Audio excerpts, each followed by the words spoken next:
s'est vraiment rencontrés, nous, très, très tôt, au tout début. Là. Dans le fond, tu avais rencontré Boris Razon. C'est la première personne à qui tu en as parlé. C'était encore à l'époque où le projet était photographique. J'étais sur un projet qui s'appelait Portrait des ennemis, qui était le face-à-face entre des photos, avec quand même déjà une frontière au milieu, du son, la parole du combattant. Et puis on s'est revus quand j'ai fait mon année à Harvard. Il est venu me faire un lab au MIT. Puis le lab, c'était ce qui a donné naissance, dans le fond, au site web Portrait of the Enemy. Comment t'es venue l'idée de la réalité virtuelle? Ouais. En tant que fellow, on est souvent invité à des petites présentations privées de boîtes extérieures qui viennent au MIT et qui lancent des invitations. En l'occurrence, c'était Oculus. Et puis, je me suis retrouvé dans la réalité virtuelle. J'ai le vertige. J'étais sur le bord d'une montagne et j'ai ressenti le vertige alors que j'étais au MIT. Et donc, j'ai compris que le médium avait une capacité de tromperie du cerveau qui était assez phénoménale.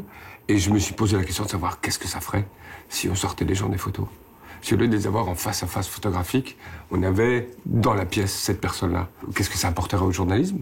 Et qu'est-ce qu'on apprendrait en tant qu'utilisateur, au-delà de la parole et au-delà de ce qui est dit, au travers de tout ça. Donc il y avait plein de questions qui étaient vachement intéressantes, qui étaient absolument sans réponse, mais qui portaient, enfin c'était en même temps très simple à comprendre. C'était vraiment essayer de ramener un humain dans sa capacité la plus humaine possible, c'est-à-dire son langage corporel, son engagement des yeux, ses mouvements, son attitude, sa voix, sa présence. Et est-ce que c'était possible? Dans le fond, c'est quand la première fois que tu es allé en Israël pour en mai 2014. En mai 2014, on a tout capté et on a commencé à voir, à partir du mois de septembre, les combattants avec des animations assez courtes. Mais au moins, ils étaient debout et ils commençaient à bouger. Et là, on parlait, dans le fond, de deux combattants, l'Israélien puis le Palestinien. Abou Khaled et Gilad. Et ils se sont vraiment mis dans l'espace avec une direction artistique au niveau de la pièce, au niveau du son, au niveau du storytelling, comment est-ce qu'on progresse dedans.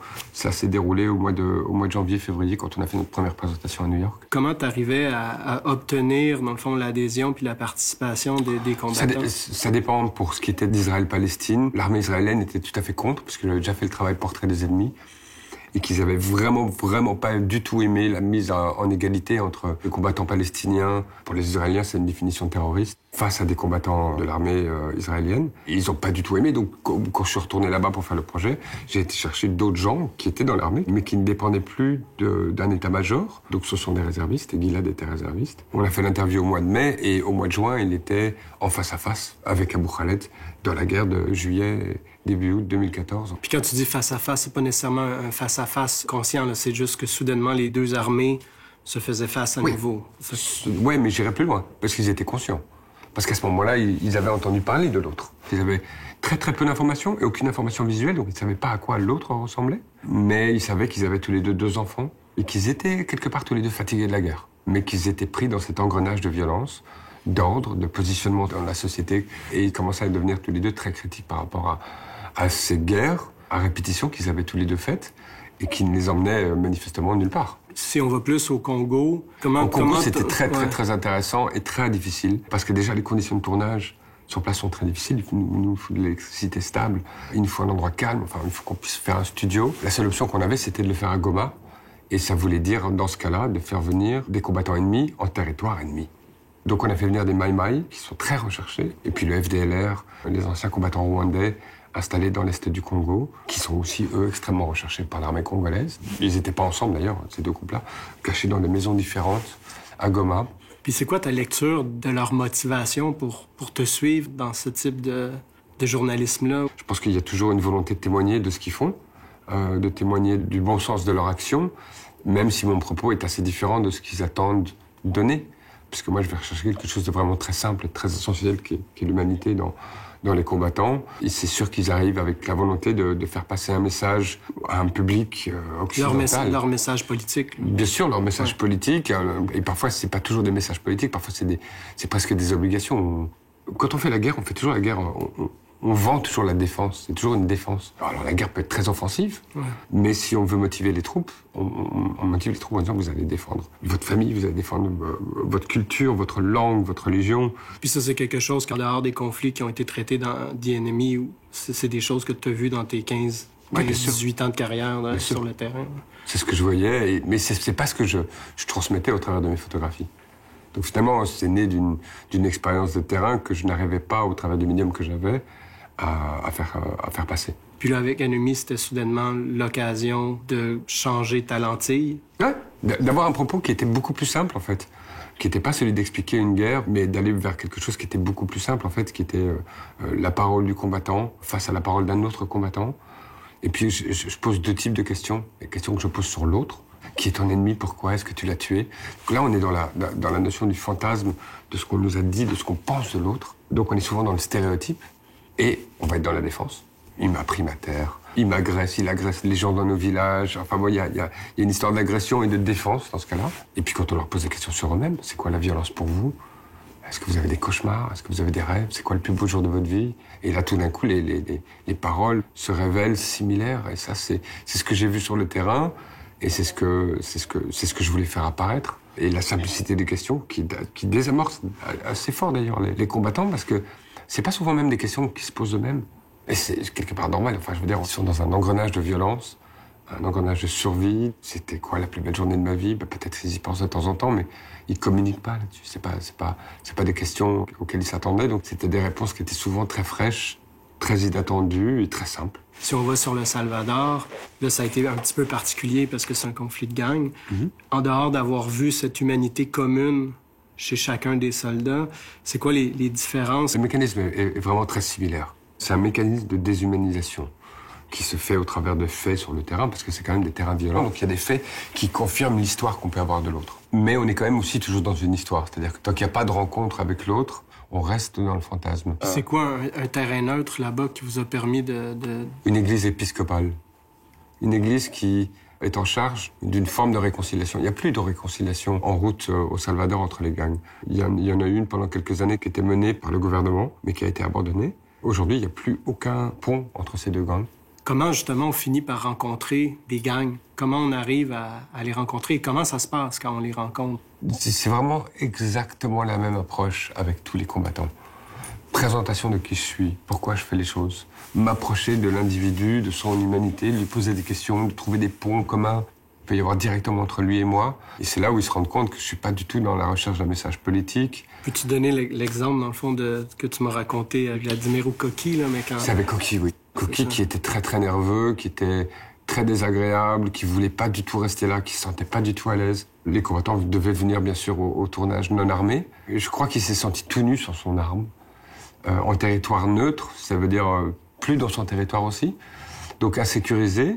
Et il a fallu quand même pas mal de temps pour le mettre à l'aise. Et j'ai vu très vite que Coqui était sûrement le personnage que je voulais garder dans mon face-à-face, parce qu'il était tout petit, mais il est plus grand que la vie, quoi.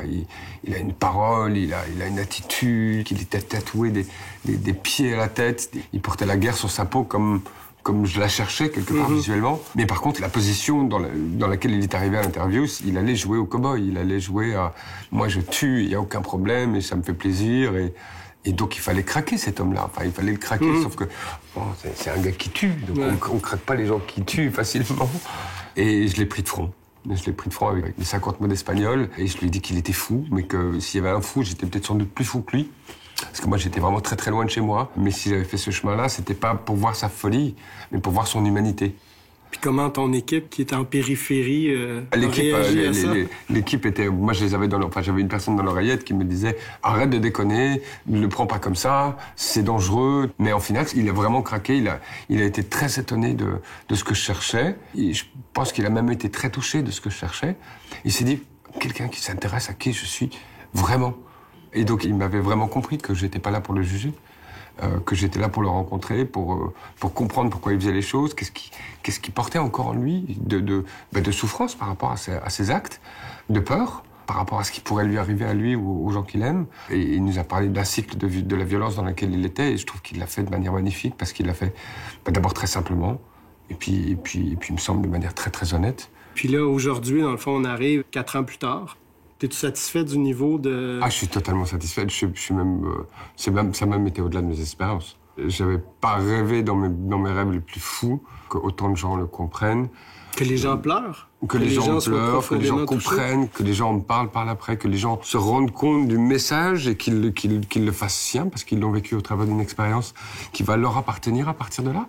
Il y a peut-être une dernière chose, mais elle est en développement, c'est de comprendre neurologiquement qu'est-ce qui se passe dans la tête des gens. qu'est-ce qui se passe dans la tête de jeunes Palestiniens, de jeunes Israéliens qui vont aller dans The Enemy quand on compare ça à une vidéo 2D classique. En quoi cela nous active des parties du cerveau qui ne se sont pas activées dans d'autres médiums. En quoi ça reste, en quoi ça nous aide à d'abord changer de perspective et puis d'adopter ces perspectives comme étant anciennes et donc d'avoir un vrai changement d'attitude par rapport au conflit. Quand on est israélien et qu'il faut qu'on s'approche physiquement d'un combattant palestinien, on ne le fait que dans The Enemy. Dans la vraie vie, on part dans l'autre sens. Donc il y a une fenêtre d'opportunité, de sécurité qui est installée dans The Enemy qui fait qu'ils ont la force, le courage, la curiosité de le faire. Mais ça ne veut pas dire que ça ne se fait pas sans émotion, sans a priori, sans crainte, sans montée d'adrénaline. Et donc le fait de s'en approcher, c'est absolument incroyable. Je pense que c'est ça la physicalité de The Enemy. Et quand on a un lien avec un conflit, qu'on s'approche de son ennemi, on n'y va pas de manière si innocente que ça. Et je pense que la charge émotionnelle qui en ressort de ça est vraiment très intéressante. Je le dis souvent et presque à chaque fois, mais je faisais des histoires, aujourd'hui je fais des expériences. Et c'est quelque chose qui dépasse la notion d'histoire. En fait, en tant que journaliste, on a envie de mettre les gens dans nos chaussures. C'est ça qu'on fait d'une certaine manière. Enfin, moi, en tant que photographe, je leur proposais de regarder ce que j'avais vu. Et là, je crois que je ne peux pas être plus proche de mes chaussures et de les offrir aux utilisateurs pour qu'ils rencontrent les gens que j'ai rencontrés et qu'ils comprennent ce que j'ai compris quand on rencontre les deux côtés et qu'on leur pose des questions simples. Pas quand on leur demande de faire apparaître en eux leur humanité, qu'est-ce qu'il en reste. Et on se rend compte que c'est des deux côtés, que les gens ressentent ça et se mettent à réfléchir sur cette question de l'autre. Et qu'ensuite, c'est la perception de l'utilisateur qui va juger de qui a raison, de qui n'a pas raison, de qu'est-ce qui reste comme point de similarité, d'humanité, de qu'est-ce qui se révèle. Tout ça appartient à l'utilisateur, ne m'appartient plus à moi et n'appartient plus non plus au protagoniste, c'est-à-dire au combattant.